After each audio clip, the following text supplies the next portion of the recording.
सुरुवातीला पावसाची बातमी। हवामान विभागाने अलर्ट दिल्यानंतर राज्याच्या अनेक भागात अवकाळी पावसाने हजेरी लावली आहे। नाशिक मनमाडच्या बहुतांश भागात विजांच्या कडकडाटासह अवकाळी पाऊस कोसळलाय, तर शहरासह ग्रामीण भागात अवकाळी पाऊस बरसल्यामुळे पिकांचं मोठं नुकसान होण्याची भीती व्यक्त केली जाते।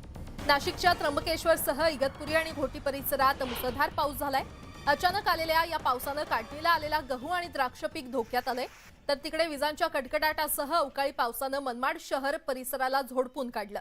या पिकाचा गहू, कांदा आणि हरभरा पिकाला फटका बसलाय, तर पालघर, डहाणू, तलासरी, वाडा, विक्रमगड आणि कुडूस या भागातील बागायतदार शेतकऱ्यांचं अवकाळीमुळे मोठं नुकसान झालंय।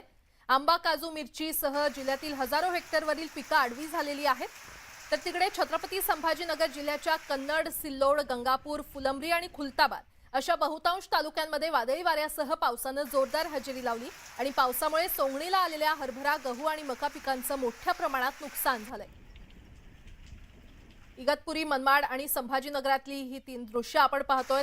अवकाळी पावसामुळे आता शेतकरी चिंतातूर झालेले आहेत। शहरासह ग्रामीण भागात अवकाळी पावसाने हजेरी लावली आहे।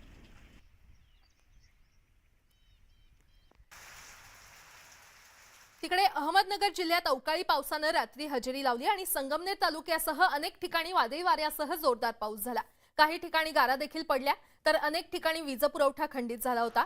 या अवकाळी पावसाने शेती पिकांचं नुकसान होणार असल्याने शेतकऱ्यांची चिंता वाढली आहे, तर आज सकाळी देखील जिल्ह्यात ढगाळ वातावरण पाहायला मिळतंय।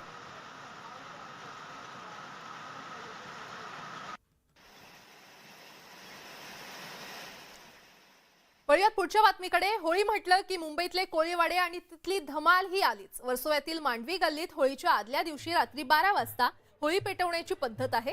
कोळी समाजातील महिला नटून थटून पूजेसाठी जमतात, पारंपरिक कोळी बँडवर नृत्य करतात। होळीच्या एक रात्र आधीच कोळीवाड्यातला माहोल काही औरच असतो।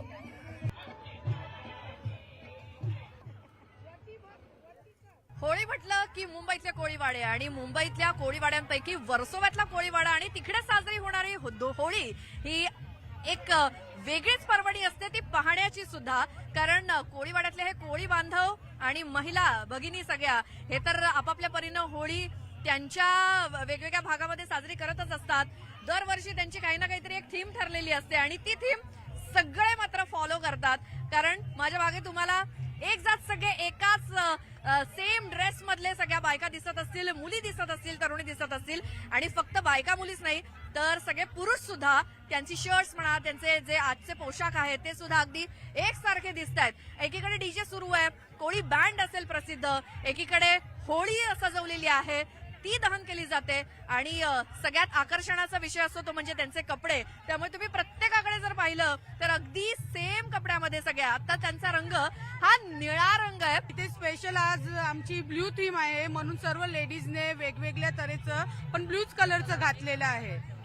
बरं, आता हे झालं तुमच्या ड्रेसेसचं वगैरे। वर्षभर म्हणजे तुम्ही होळी या सणाची वाट बघत असता का? खूप आतुरतेने होळी म्हणजे आमचा सण एकदम एन्जॉयचा असतो।